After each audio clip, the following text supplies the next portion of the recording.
How did China's military become so strong? China's rising military might is reshaping security dynamics in the Pacific, unsettling the US led order in place since World War II. Yeah, US led order is basically that US controls probably most of the Pacific, right? And they really want to keep their control over Taiwan. So I think they're supporting them with weapons, maybe, or military aid and financial aid. 30 years ago, China's military was limited by inadequate weapons, inefficient command structures, and corruption. Fast forward to today, and China's military now possesses advanced technologies and the capability to assert itself overseas. At home, China's Probably also goes hand in hand with the economical rise of China, right? Because if you have a strong economy, you can have a stronger military usually. military modernization has been celebrated as part of the country's drive for national rejuvenation, but abroad, it is raising questions about the potential for global conflict. How did we get here and where are we going next? We talked to two experts to better understand why and how China's military is modernizing and why it has the United States on alert. There's certainly a US Yep. factor behind China's military modernization. They're looking at us and asking what are our motives. The Gulf War in 1990, 1991, it was just a big wake up call, I think, to China that they had been complacent. They did not have a modern military structure. 1995, 96, the Taiwan Strait crisis, which Yeah, back then I think I remember the news or so. I think back then China was still very weak, right? So there was this Taiwan Strait crisis, and they could do nothing basically about it. was triggered by China's fears over Taiwan independence, the US showing muscle and sending in aircraft carriers. That Yeah, became a stimulus for China to develop its military. And part of its military modernization was focused exactly on deterring Taiwan independence. yeah. I think Taiwan is really a big topic for China because basically it's this island very close to China, right? And they really want to have control over this territory because if they have control over this territory, they can also control a larger portion of the ocean there around this island. And laying the groundwork for one day, perhaps a non peaceful path towards reunification. They're worried about the prospect that the US would probably intervene on behalf of an ally, whether it's Japan, whether it's the Philippines, or that the US would probably intervene in a future Taiwan conflict. Also, good to know that Taiwan is actually not a country like Japan or South Korea, right? It's not an independent country. For example, America accepts the existence of mainland China as China, right? So therefore, actually, they deny the acceptance of Taiwan to be a country. You can only accept one. You can accept mainland China or Taiwan. You cannot accept them both as a country. Many people don't know that actually.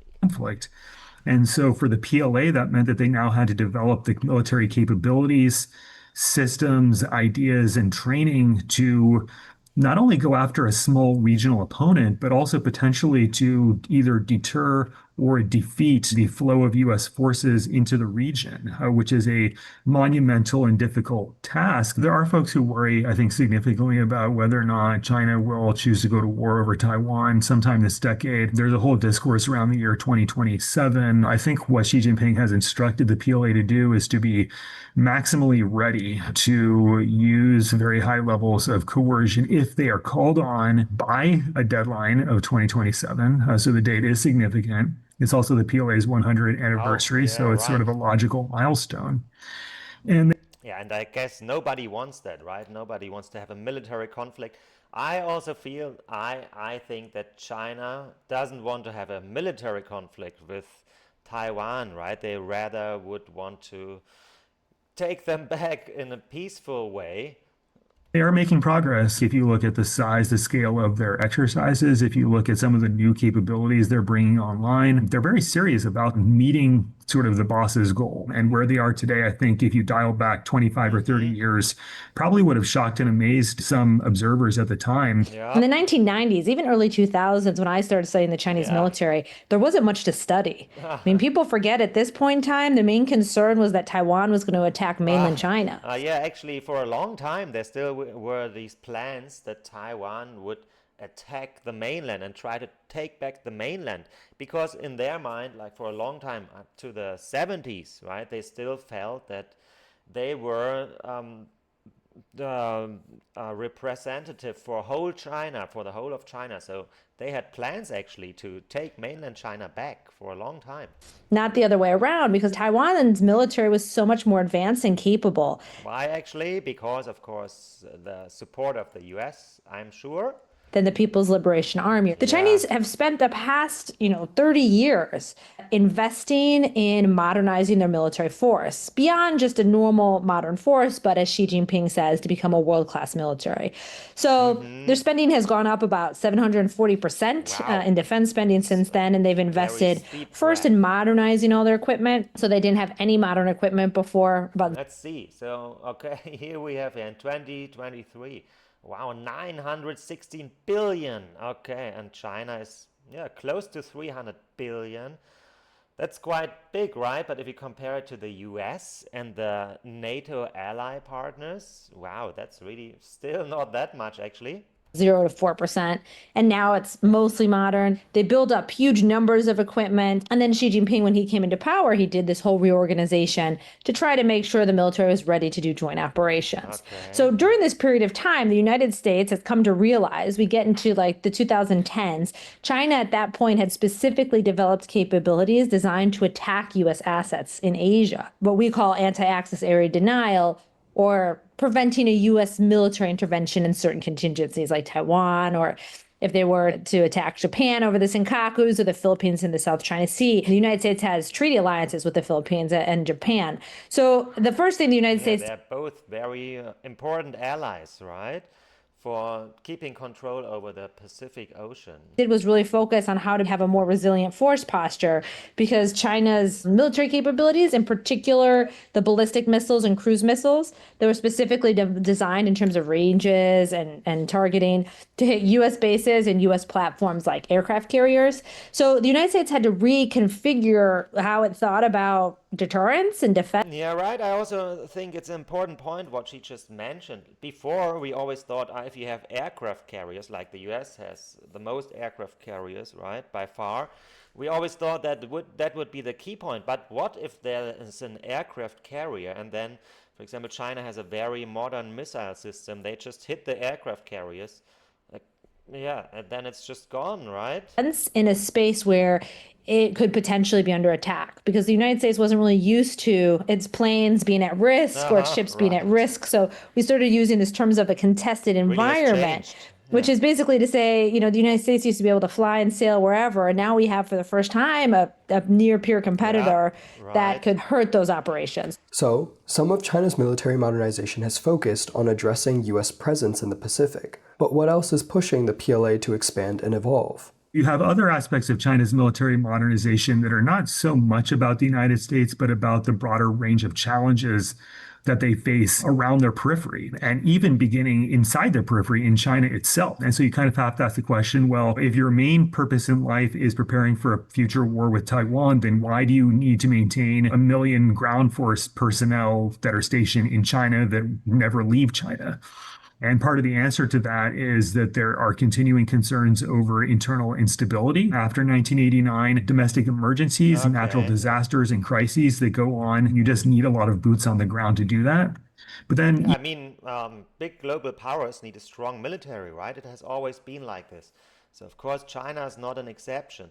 And like he was just mentioning, they're preparing for a conflict with China. I still really think that they don't want to have a conflict. But, of course, you never know. Hopefully it won't come to that. I really hope that. Even regionally, you have many other challenges other than Taiwan. For the PLA, these are things they have to worry about. And so in the People's Liberation 1990s, Army, especially in the 2000s, they start to pay much more attention to the South China Sea, because they view their economic destiny and progress as tied to the ocean and tied to control over sea lanes near their borders. Yeah, and also they have so many fights always with other countries, right? About these sea lines.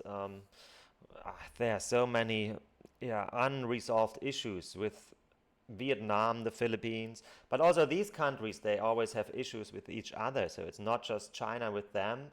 They also have issues among each other.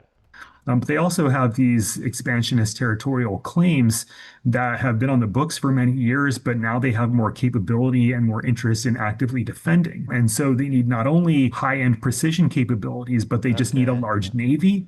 They need a large coast guard. They need some Yep. Air Force planes, basically just to project power and to try to achieve what they call effective control over this vast expanse of maritime territory Yep. south of their borders. So Seems they have another important. problem that crops up with Japan in the East China Sea over the Senkaku, the Diaoyu Islands. Oh, I remember this, the Diaoyu Islands, the fishing islands. That was I don't know when it happened, like 10 years ago.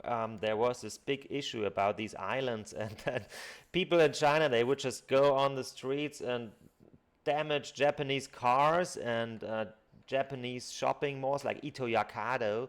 Actually, it lasted for 3 days or so, but then actually the government stepped in because they also didn't want to have this extent of escalation. That was quite interesting that time. They have other regional issues, such as on the Korean Peninsula, the fact that North Korea is pursuing nuclear weapons, and you have a series of crises throughout the 90s and the 2000s on the Korean Peninsula. China has a long memory, and they look back to 1950 and the problems that could be caused if there were another Korean War.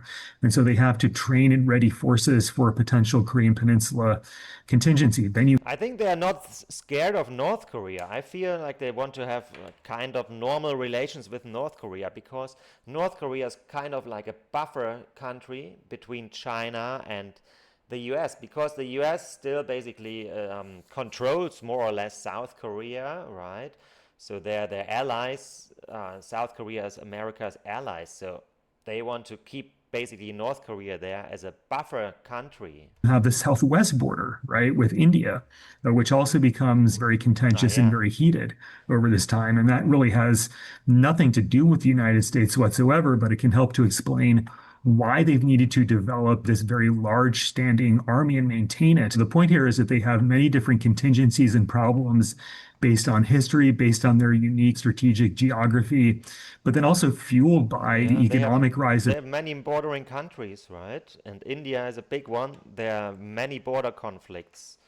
It didn't get really big, the border conflicts, but every now and then there's a small border conflict. China, which means more money and more options, more technology that can go into an all around modernization of the PLA to address all of these different domestic and regional problems. And then the final thing is, well, what about globally? And, even today, the PLA is very modest globally, but they are starting to make some progress. And so they're building aircraft carriers, they're building long range transport planes. They have an overseas base now in Djibouti for about the last Oh, 8 years yeah, I that they've heard been that. Yeah. operating because there are also global challenges. Chinese citizens abroad who need to be protected, sea lanes through the Indian Ocean and eastwards that actually need to be defended to some degree. And so the PLA has all these different That's a challenges good point. percolating in this period of reform and opening, but especially as you get into the Xi Jinping era.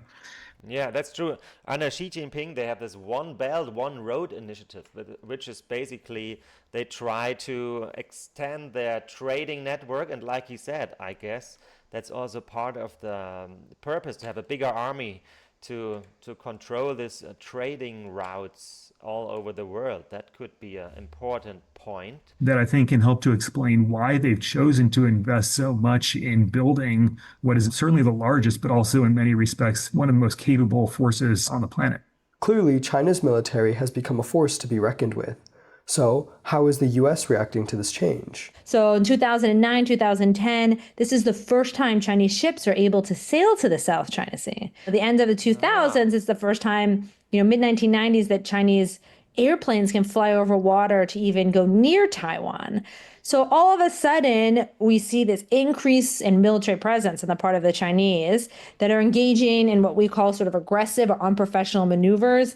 This is when, your stuff is getting really close. You're literally playing a game of chicken, flying towards things. Also, what many people don't ask themselves is like they always criticize China, right, for doing this military maneuvers, whatever. Yeah, maybe it's not good, but they never ask themselves why is actually America on the other side on the globe around Taiwan, and why are they patrolling there, right? They think it's totally like they take it for granted that the US is just able to sail everywhere and control all the the important choke points in the world. That could potentially lead to a collision and escalation to conflict. And we start seeing China using a lot of gray zone activities, which means that they're not using traditional military tactics. There's a lot of deniability in what they're doing. So then the US Defense Department starts thinking about, okay, how do we respond to these lower level types of things? The U.S. Coast Guard starts operating in the Indo-Pacific for the first time. The United States starts forming partnerships and deepening alliance frameworks, trying to support the Coast Guards of these countries to push back against Yeah. China.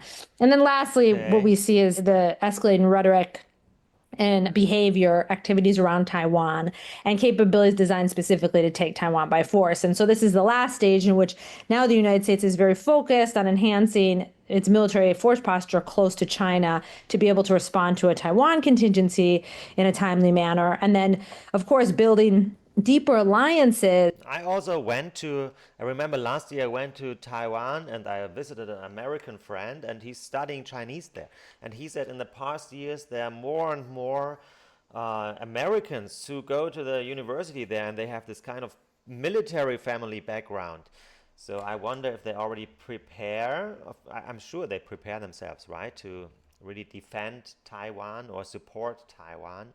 With countries like Japan, South Korea, Australia, so that these countries are actually going to be more willing to directly support what we sort of euphemistically refer to as a Taiwan contingency. So the Chinese, I think, were kind of hoping that with this modernization, there'd be some sort of concession and acceptance of their military dominance in Asia.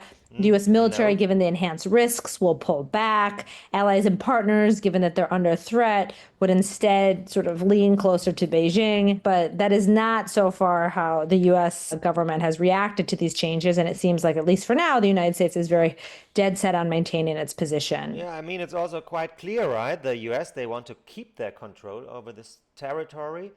So they want to support Taiwan and they don't give an inch to China. And China, of course, they want to have more control over the ocean there and over the islands. In Asia. Discussions of China's military modernization have recently included the topic of nukes. How is China modernizing its nuclear capabilities, and should it make the US nervous? So China is certainly rapidly expanding and modernizing their nuclear forces. If you go I back mean, if there's a nuclear conflict, we are probably all just dead. So I think if America and China get into a nuclear conflict, then okay, then game over anyways. to 2020, they only had about 200 nuclear warheads in their stockpile. The latest estimate from 200? DoD in Wow, 2024 it's not much. was that they had now more than 600. So they had more than tripled their nuclear stockpile in Wow. Look at this graph. Like here until 2015, there was not much. And then, wow, it's a big increase. That's crazy. 4 years, and they're on track to go to more than 1,000 in the next 5 years or so. They're also modernizing and diversifying. So they are building, just for example, long-range dual-use missiles Yeah, I read that they're quite good at these long-range missiles. that, you're not quite sure, is there a conventional warhead on that thing? Is there a nuclear warhead? It's all sort of mixed up together. But those are the kinds of Scary. missiles that they would be threatening Guam or other U.S. positions in the Pacific with. They Tiananmen have Square, I nuclear submarines on patrol in the South China Sea.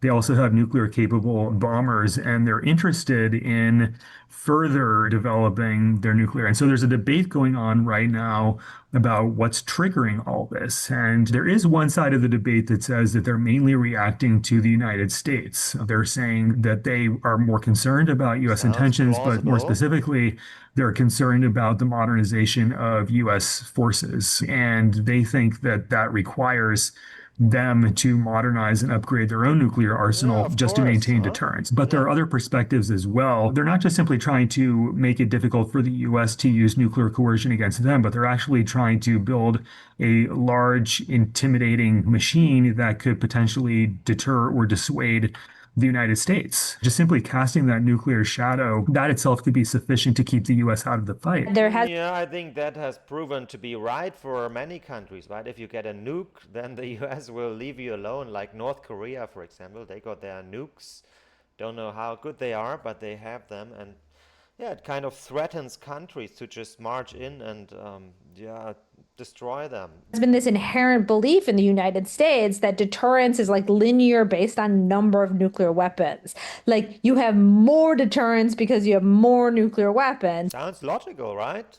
Whether the United States has 10 times more nuclear weapons than China or 15 times more nuclear weapons than China, it makes no strategic difference. They're outnumbered. I think there's been many aspects of their force posture, doctrine, training, readiness, capabilities that really highlights that they were serious and they are serious about this minimum deterrence posture. And the minimum deterrence posture is about the ability to retaliate.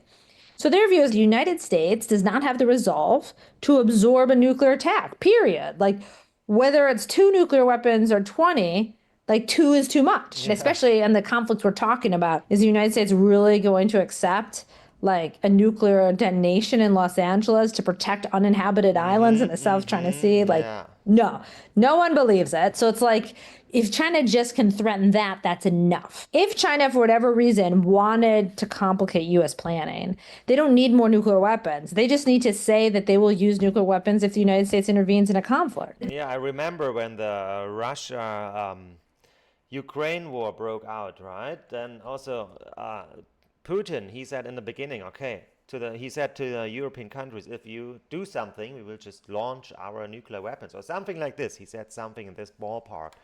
So yeah, of course, that's always a big threat. They've never made that declaration. They've never changed their force posture to support that. Even when their military was so conventionally weaker, they were basically planning on losing a war before they were going to sort of threaten nuclear use to compel the United States to do something. People are worried they're building up nuclear weapons to like support more aggression. They could just change their doctrine right now with no nuclear weapons. And China is probably also very afraid of the American nuclear weapons, right? They also don't want to have a nuclear conflict. They're not stupid. Achieve the same goal. On top of that, nuclear weapons are very expensive. So not only am I not worried about Chinese nuclear buildup, because I don't think it makes any strategic difference, I think we have a better shot, I mean the United States, at reestablishing that conventional deterrent if China got distracted and started wasting more money on their nuclear enterprise. So far, they haven't done that, and that's also distracting China by probably like attacking their allies. For example, Iran, I think, is a big oil exporter to China. So I think that could also be a strategy of the US. what has allowed them to spend so much money on this conventional deterrent.